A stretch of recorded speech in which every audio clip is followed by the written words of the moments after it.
Hi friends, welcome back to my channel. I know my hair looks fabulous today. This is the result of having a 3-week-old. Nate is finally back to work, so it's just me here. I am trying to fit in making videos and editing in between the times when I'm feeding Jackson and things like that. I know a lot of people say take the time to rest while the baby's resting, which I have been doing a lot of. But I also really want to work on my videos for my channel, so today I am squeezing that in, and I decided it's worth sacrificing a great hair day just to get the video done. But I was able to do my makeup, so that's something. For those of you who are new to my channel, my name is Kylie. I'm so happy to have you. My channel is all about being a young person who has narcolepsy. I do everything from raising awareness by educating you on the sleep disorder, as well as sharing stories from other people who have the sleep disorder or have a loved one with it and that want to share their experience, as well as sharing personal vlogs and sharing my experience as a person with narcolepsy and just as a regular person who is pregnant and now will be parenting. So I do have different playlists for those different topics if you want to check those out.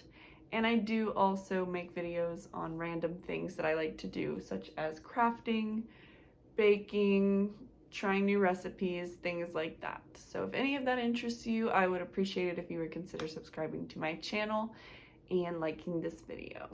Today's video is another episode of the series Your Narcolepsy Stories, in which I read stories that were sent to me from people who either have narcolepsy or have loved ones with it.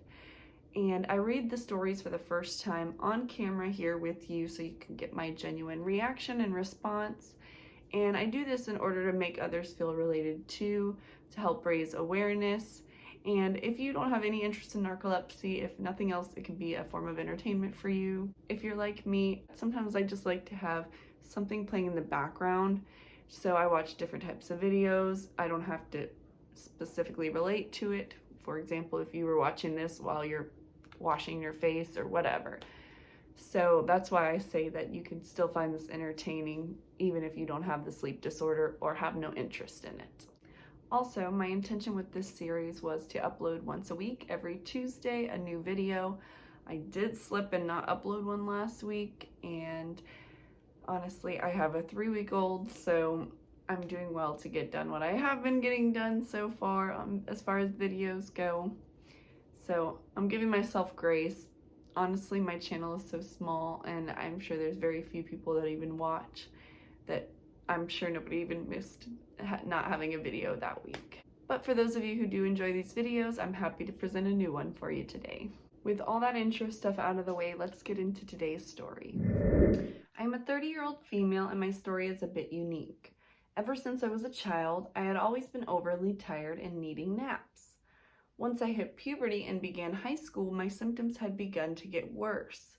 I used to experience sleep paralysis, daytime sleepiness, brain fog, and bouts of time where I would need at least 12 hours of sleep just to function.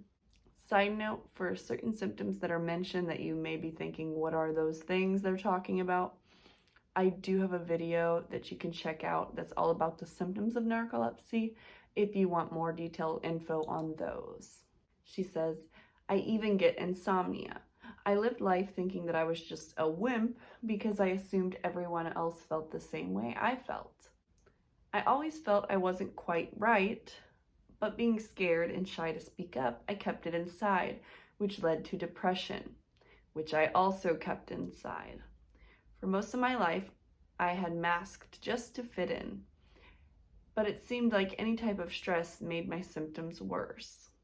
I want to pause and say that having depression because of your symptoms, especially when you don't even know what's wrong with you, is super normal. That's like one of the biggest symptoms, I think, or one of the more serious symptoms that's not physical, but is important. Although you can still experience it once you are diagnosed. But I digress. When I was 23 years old, I had my daughter, and my journey for answers from when she turned 1 began. My symptoms were worse than ever. I even experienced cataplexy as well. Cataplexy is one of the most annoying symptoms of narcolepsy, in my opinion. Again, you can check out the video on symptoms, but just to give you like a very short explanation, in this video, cataplexy is basically a symptom where you lose muscle tone anytime you experience strong emotion or laughter. For example, you see your friend in the mall you haven't seen in a long time and you get like so excited, like, hey girl. Well, someone with narcolepsy who experiences cataplexy would in that moment feel like a puppet being held up by strings, like if someone just like let go of the strings, like, ooh, like sometimes you can't hold yourself up. And that can be very severe or very mild, different for different people, but just a quick explanation of that. She says, I would sleep when the baby slept, and no amount of sleep quite gave me any sort of relief. I always told people I feel like I would fall on my face because of how tired I was. I had a constant sway to where I felt like I was living, feeling like I was constantly on NyQuil. I made a doctor's appointment thinking that I might have postpartum depression. Blood tests revealed I had a wonky thyroid, and I began meds. I progressively got worse from there, and every military move we had caused me to go into a coma. When I get overwhelmed or anxious or scared, I get weak in the knees. And that, like I mentioned, is cataplexy. She just probably didn't know it at the time. But again, she says when she gets anxious or scared, overwhelmed, she gets weak in the knees. She says, I continued to see doctor after doctor to push for tests. Something wasn't right. I love that she says something wasn't right. I would be willing to bet that 95% of people that have narcolepsy, that are experiencing symptoms, have that moment before they are diagnosed where they're like, something's not right. Like, you know it. You know yourself. You know how you feel. And even if people can't see it on the outside, you just know when something's wrong. Oh, I hate that moment because I've been there. If you want to check out my story on my personal experience with narcolepsy, you can check out that video. She says, I would fall asleep nursing my daughter and wake up panicking. I was gaslit by dozens of doctors telling me things like, of course you're tired. You have a baby. You're just depressed. Try these antidepressants. You're normal. This is just how it is to be a mom, and you're getting older. A few years later, after many doctor's appointments and pushing for answers, I found I had sleep apnea and Hashimoto's disease, which is an autoimmune disease of the thyroid, which was just the beginning of my ordeal. Because of the sleep apnea diagnosis, they didn't test any further than that. I began CPAP therapy and was urged to take stimulant meds during the day and sleeping pills at night. I declined the medication. More years later, after trialing antidepressants that didn't make me feel any better, she says, and CPAP therapy and normal thyroid labs, I still didn't feel right. As a matter of fact, I felt worse. And side note, this is probably because with narcolepsy, it gets worse over time. Think about it. You're not resting when you sleep if you have narcolepsy. So the more time that goes by that you do not have quality rest in your life, the more intense your symptoms get and the worse you feel. I know it's sometimes tricky to people because you think, well, you're really sleepy. You probably sleep a lot. Well, that is true. But when you have narcolepsy, you're not actually obtaining rest while you're sleeping. So it's kind of like a catch-22. You're just getting worse, to be honest. She says at one point at a doctor's appointment, I was escorted to the on-site psychologist by the nurse for being overly anxious. The psychologist made my symptoms out to be a joke as he grabbed my paper with the typical depression questionnaire. This should be fun, he said. Hold up. Rude? I feel like I'm sure most of us have heard the phrase terrible like bedside manner when it comes to people working in healthcare that just like aren't good at like wording things the way they probably should. And this kind of reminds me of that. It's just like in general, don't downplay people's symptoms or their experience, especially if you work in healthcare. If you're just a regular person, you don't work in healthcare, you don't know anything about it, Okay, you're just probably naive and you don't know any better. But if you work in healthcare, come on now. Why would you make this person feel that way? She says, I told him most of those questions don't work for me. I would enjoy my hobbies if I weren't so tired and sleeping. Of course, I had feelings of hopelessness. I was tired and had no answers. Am I eating enough? Hard to when I am sleeping so much. If anything, I was beginning to feel depressed for missing out on my daughter's life so much and having to sleep. I honestly don't know how I did it. I've gone through life in a fog, wasting away sleeping. I want to pause here and say that, like, I feel for her.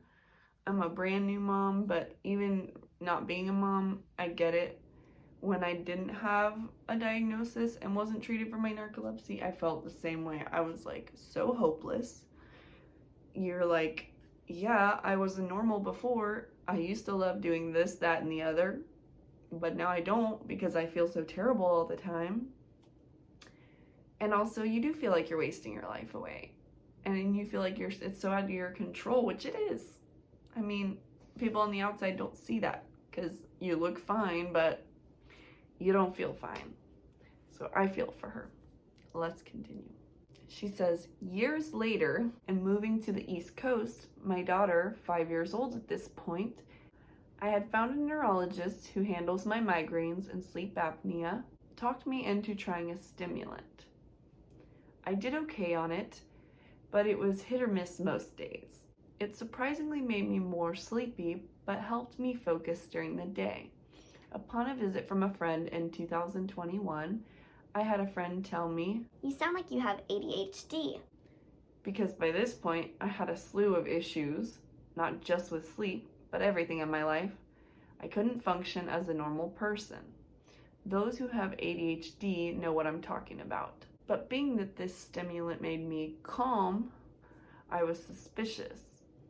I was referred to a psychiatrist who looked at me and 5 minutes into the appointment said, You have ADHD, sure, but you also have autism. and based off your sleep habits, sleep paralysis, and your becoming weak from emotions in your history of sleep apnea, you might want a more in-depth sleep study.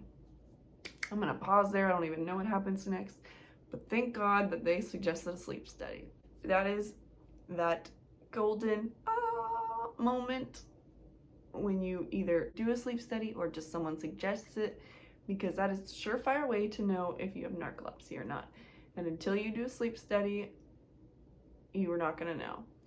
And a lot of people don't even know you should do a sleep study. So anyone suggesting it, that's one of the main reasons I started my channel. Because if people could know just a little bit about narcolepsy, you could help someone out and not even know it, even if you don't have it. But let's continue. This meant waiting months for a sleep latency test. That is basically the second form of testing that they do for narcolepsy, which is kind of like a series of nap tests. You can check out my video on how to get diagnosed for narcolepsy if you want more info on that. She says, but I was completely flabbergasted by my new diagnosis. My life had finally made sense. When the time finally came, July of 2022, this year, wow, I had the answers and finally knew why I have been the way I have for as long as I could remember. The techs could tell while I was in the clinic that I had narcolepsy. My main complaint had always been me being tired. Even though stimulants do me somewhat well for my ADHD, they don't really do much for my narcolepsy. Okay, let's pause again. That's awesome. I'm so glad that she got diagnosed. That little scenario there of like her being in the doctor's office and the nurses like already knowing she has narcolepsy based on what she's saying, I can relate to, because when I was at the doctor's telling them, basically bearing my soul and telling them everything I had felt for the last year and a half before that, the male nurse that helped me seemed like he kind of already knew. He even asked me certain questions that like I was like, yes, oh my gosh, how did you know that, kind of thing. So that's a great feeling. You kind of just feel like, oh my gosh, I got the answer. You have the piece of the puzzle that you have been missing for so long. She says, I am still new to it. I've always fought my sleep to the point of meltdowns. I was advised to nap when I'm tired, preferably a few times during the day. Also, eating makes me sleepy, so small meals help me a little bit. I am the same exact way. Even being treated, after I eat, I am going to feel very sleepy sometime in the near future after that. She says, I am learning not to just cope with my other diagnoses, but narcolepsy as well. As happy as I am to have answers, I have been in a massive grieving cycle since. I'm slowly learning to have some self-compassion for myself, but some days I admit it's hard. Some days I'm in a constant daze and fog. Some days I can't leave my house or even drive. Some days my narcolepsy is so bad I think I am going to fall. And some days I have to have my husband keep an eye on me while I shower or bathe because I'm terrified of falling asleep. I'm afraid to have more children because I'm scared to be overwhelmed and tired. And I fear also being judged for how much I do sleep as it is. I've lost what little friendships I ever did have because of being too tired to keep up with people. And it's been hard, especially finding a good balance for someone like me who has all these issues, and a hard time finding treatments or things to help my quality of life. Sometimes I become so sad and angry because of how much my life is wasted sleeping. I feel like I miss out on things. I miss out on living because I don't have the energy. And when I have a little bit of energy, I use it doing housework and just trying to be a good mom and wife. I am currently in therapy, trying to work through these bumps, and one day hope to be able to feel okay with my life the way it is. And that concludes the story that was sent to me. This ending was a little heavy, but for someone that's been through it and has heard many stories like this, I get a sense of just like familiarity. She says that some days she's still grieving about it, and I think that's completely normal. If you watched my symptoms video, I take a big chunk of time to talk about depression in 2 sections: before being diagnosed and after diagnosis. And for me too, I had depression and still to this day get it here and there based on the things that I have to deal with because of my narcolepsy. Even when you're treated, nothing in life is perfect and everyone's got something they're dealing with. But for us with narcolepsy, sometimes it feels like you're never going to find the light at the end of that tunnel when you're not diagnosed. And then once you are and you realize, oh my gosh, my life kind of has to be like this forever because there is no cure for narcolepsy. You can only treat the symptoms. You can still feel depressed because you know your life is going to forever be this way. And from what my neurologist has told me, your narcolepsy is only going to get worse the older you get. I hate that she doesn't really have many friends, but I think you kind of got to put yourself out there. I think in general, as an adult, it is harder to make friends. Give yourself that grace for sure. I think the fact that you stop to say that you spend your time trying to be a good wife and a good mom shows that you are. Okay, I decided I was going to multitask for the rest of this video and feed him while I finish talking. She says how she's just sad and angry sometimes that she misses out on a lot in life because she's sleeping, or she just doesn't have the energy. And when she does have the energy, that she's, just trying to be a good mom and wife. Do what you want with that time and don't feel bad about it. I guess my advice, if you are trying to do more, is start really small. Whether you just take a little walk at a park or something, 20-minute walk or something, and you feel like, oh, I got out today and I did that on top of being a good mom and a good wife. That I know you mentioned that you're currently in therapy trying to work through the bumps, and hopefully one day you feel okay with the way your life is. I just want to say, like, nobody's life is perfect. And you're 30 years old, not that it matters your age, but I don't want you to, like, look back and be like, I spent so much time being upset. Oh, look, he's holding my finger.